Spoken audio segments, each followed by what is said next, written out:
மதுரையின் மேற்கே புனித மலை மீது எழுந்தது திருப்பரங்குன்றம் முருகன் திருக்கோவில். இது முருகனின் ஆறுபடை வீடுகளில் முதலாவது. சூரபத்மனை வதம் செய்த பின் பாவ நிவாரணத்திற்காக முருகன் சிவபெருமானை வழிபட்ட புண்ணிய ஸ்தலம் இதுவே. இந்த திருத்தலத்தில்தான் தேவசேனை இந்திரனின் மகளாகிய மணமகளுடன் முருகன் திருக்கல்யாணம் செய்தார்.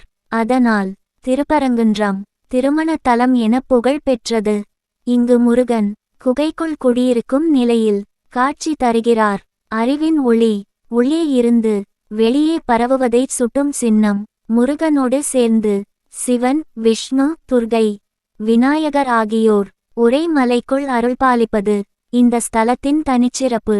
இதுவே திருப்பரங்குன்றம் ஸ்தல புராணம்.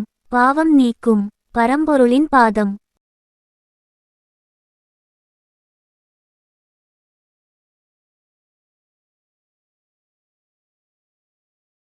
திருச்செந்தூர் ஸ்தல புராணம்.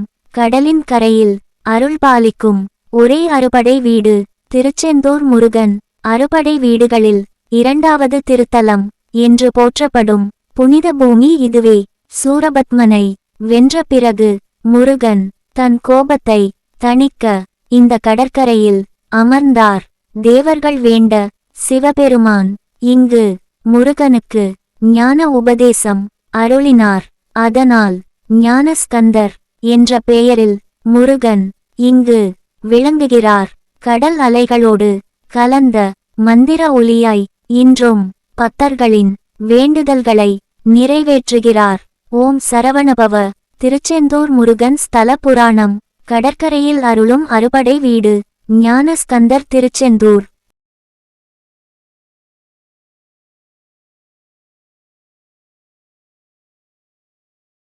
பழனி முருகன் ஸ்தல புராணம். ஞானத்தின் உச்சியில் அருள்பாலிப்பவர் பழனி ஆண்டவர் முருகன். கூப்பிய கைகள் அறுபடை வீடுகளில் மூன்றாவது திருத்தலம் என்று போற்றப்படும் புனித மலைதான் பழனி மலை.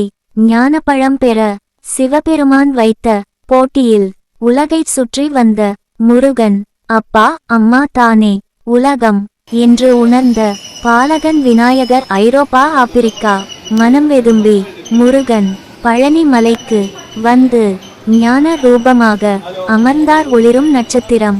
அதனால் பழம் நீ என்ற ஞான வார்த்தையே பழனி என ஆனது. இன்றும் தண்டாயுதபாணி என்ற பெயரில் பக்தர்களுக்கு ஞானமும் மோக்ஷமும் அருள்கிறார். ஓம் சரவணபவ.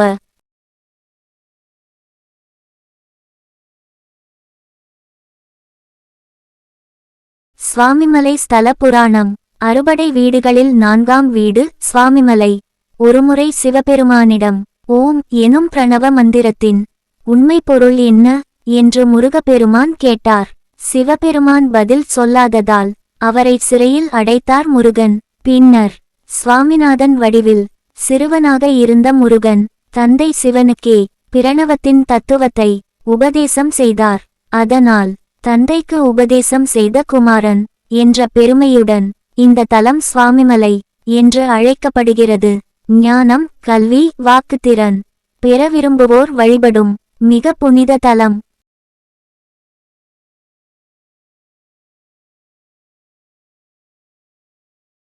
திருத்தணி ஸ்தல புராணம். ஆறுபடை வீடுகளில் ஐந்தாவது படைவீடு திருத்தணி. அசுரன் சூரபத்மனை வென்ற பின் முருகன் சாந்தம் பெற்று தங்கிய தலம் இதுவாகும். இங்கு முருகன் கையில் வேல் இல்லாமல் அமைதியான திருக்கோலத்தில் அருள்கிறார். தேவர்களுக்கும் முனிவர்களுக்கும் ஞான உபதேசம் செய்த தலமாகவும் திருத்தணி போற்றப்படுகிறது.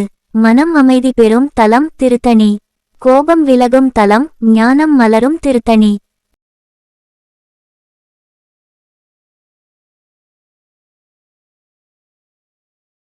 பழமுதிர்ச்சோலை ஸ்தல புராணம். மதுரை அருகே அரகர் மலைச் சோலையில் அருள்பாலிப்பவர் பழமுதிர்ச்சோலை முருகன். அறுபடை வீடுகளில் ஆறாவது வீடு என்று போற்றப்படும் இந்த திருத்தலம் வள்ளி தேவியை சோதிக்க முருகன் முதியவராக வேடம் எடுத்த இடம். கனி கிடைக்க கஷ்டப்படும் முதியவருக்கு வள்ளி அளித்த அன்பும் பத்தியும். அந்த பத்தியால் மகிழ்ந்த முருகன் தன் உண்மை ரூபத்தை வெளிப்படுத்தினார். அன்றிலிருந்து பழமுதிர்ச்சோலை என்றே இந்த திருத்தலம் புகழ்பெற்றது. இங்கு வேண்டினால் மனம் நிம்மதி, அருள் பூர்ணம் என்று பக்தர்கள் நம்பிக்கை. ஓம் சரவணபவ. பழமுதிர்ச்சோலை முருகன் ஸ்தல புராணம். அறுபடை வீடு பழமுதிர்ச்சோலை. வள்ளி திருமணம் நடந்த திருத்தலம்.